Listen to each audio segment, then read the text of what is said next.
자, 요즘에 뉴스를 보면 굉장히 흉흉한 사건들이 굉장히 많죠. 그러니까 저도 얼마 전에 제가 그 먹자골목에서 이제 술 한잔 하러 이렇게 돌아다녔는데 갑자기 이제 경찰차랑 이제 구급차가 왔어요. 그래서 나중에 물어보니까 손가락이 잘렸다는 거예요. 뭐 칼부림이 났는지. 뭐 뉴스에는 안 난 것 같은데 좀 심각한 사건이었던 것 같아요. 그리고 요즘에 좀 뉴스를 보면 어린아이가 뭐 KTX에서 울었는데 아니면 뭐 비행기에서도 그런 사건이 있었고, 근데 이제 어른들이 뭐 "조용히 해라." 뭐 CCTV 사건은 뭐 정확히 밝혀져야지 알겠지만 어쨌든 뭔가 요즘에 뭐 층간소음 때문에 이웃을 해친다든지 아니면 정말 별것도 아닌 것 때문에 뭐 그러니까 좀 말을 했는데 그게 갑자기 화가 나 가지고 갑자기 사람을 죽인다든지, 아니면 연인이 사귀다가 이별을 했는데 갑자기 그 연인의 가족들을 전부 몰살시키고 죽인다든지, 굉장히 이런 우리가 정말 그 뉴스에서만 보던 옛날에 뭐 멕시코나 정말 베네수엘라 같은 그런 나라들에서 벌어지는 그런 엄청난 끔찍한 범죄들이 요즘에 우리 대한민국에서 많이 일어나고 있다는 거죠. 그게 왜 그런가라고 생각을 해 보니까 이 경제 문제 플러스 알파로 아무래도 옛날에 우리나라 같은 경우는 좀 이제 대가족 중심이었는데 요즘에 1인 가구도 굉장히 많이 늘어났고 그만큼 사람들이 굉장히 외로움도 많이 느끼는 것 같아요. 그러니까 풍요 속의 빈곤이죠. 그러니까 가족들과 같이 살면서 주변 사람들과 다 같이 힘들어도 뭔가 이웃끼리도 잘 알고 이렇게 서로 이제 뭐 좀 자정작용도 하고 뭔가 좀 어른들이 있었는데 요즘에는 전혀 그런 게 부재하죠.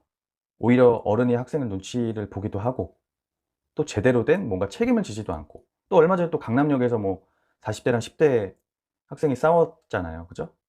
그런 경우 같은 경우도 옛날 같았으면 우리나라 사람들이 즉시 말리거나 했을 텐데 이번에는 뭐 좀 방관하다가 나중에 이제 경찰관이 와서 좀 진압이 된 사건이었죠. 참 이게 왜 요즘에 이렇게 우리나라 사람들이 범죄가 많이 일어나고 뭔가 이 분노 조절 장애가 생긴 건가라고 생각을 해 보니까 뭐 그럴 만도 해요. 왜냐하면 경제도 많이 어렵기도 하고 일단 사람들의 마음에 여유가 없는 것 같아요. 그러니까 보통은 옛날에는 다 같이 뭐 못 살았거나 그래도 뭔가 좀 돈을 벌고 저축을 하고 뭘 하면서 미래를 좀 그릴 수 있는 시대였죠. 뭐 집값 자체도 충분히 열심히 일하면 10 년이든 15 년이든 뭐 늦게는 20년 안에도 굉장히 살 수 있는 시스템이었고, 근데 요즘에는 뭐 집값부터 해 가지고 임금이라든지 실업률도 굉장히 높고 자살률, 그리고 솔직히 말씀드리자면 뭐 아파트나 빌라 가 봐도 옛날에는 솔직히 뭐 주택이든 뭐든 이웃끼리 다 알았는데 요즘에 서로 모르잖아요, 누가 누군지. 그러니까 그만큼 많이 삭막해졌다.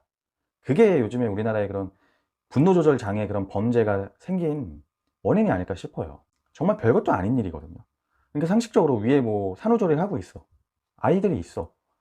애들이다 보면 좀 뛸 수도 있고 울 수도 있잖아요. 그러면 뭐 알아서 부모들도 뭐 죄송합니다 하면서 서로 이렇게 좋게 좋게 이해를 했었는데 요즘엔 그런 이해 자체를 하려는 노력을 하지 않는 것 같아요.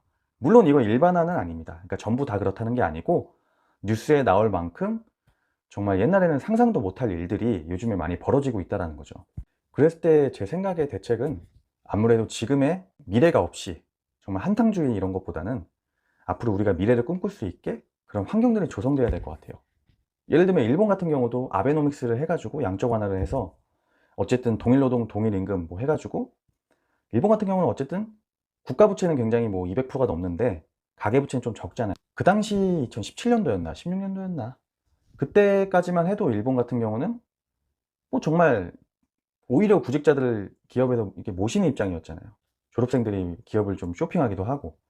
그러니까 그런 식의 시스템이 좀 돼야 되는데 우리나라 같은 경우는 굉장히 지금 인력난이 심하죠. 고급 인력들은 굉장히 넘쳐나고 많은데 제대로 된 일자리나 그런 취업 자리가 없다 보니까 실업률이 굉장히 높은 거죠. 또 그 사람들이 세대가 지나서 나이가 들고 했을 때 그 미래에 대한 두려움도 있죠. '우리는 뭐 국민연금 받을 수 있을까? 인구가 점점 줄어들고 우리를 부양할 사람이 없는데 우리의 미래는 어떨 것인가?' 집값은 뛰고 있고, 물론 지금 많이 줄어들긴 했지만 그래도 아직 비싸긴 하잖아요. 그죠? 그만큼 뭔가 희망이 없는 사회에서 나타나는 그런 전형적인 폭력성인 것 같아요. 이것을 해결하기 위해선 정말 정치권에서도 뭔가 민생 문제보다 더 심각하게 다뤄야 하는데 그런 노력이 솔직히 보이질 않죠. 그러다 보니까 참 정치판도 어지럽고 이제 국민들 사이에서도 이런 문제가 생기지 않는가 하는 그런 생각이 듭니다. 되게 안타까워요. 저기 이제 뭐 경남이나 이제 전남 지방 중에서도 쪼끔 이제 깊은 데 들어가 보면 이제 군단이, 그런 데 가 보면 아직까지 뭐 사람도 많이 없기도 하지만 그 주변 사람들까지도 굉장히 뭐 밥숟가락이 몇 개인지 아는 경우가 많은데, 요즘에 아마 MZ 세대분들은 거의 뭐 좀 30대 정도면 몰라도 그 전 세대들은 아마 좀 이해하기 힘들 거예요. 옆에 이웃들하고 막 이렇게 같이 왕래도 하고 지내고 이랬던 이런 문화가 뭐든 다 어려운 것 같습니다. 참. 좋으라고 누가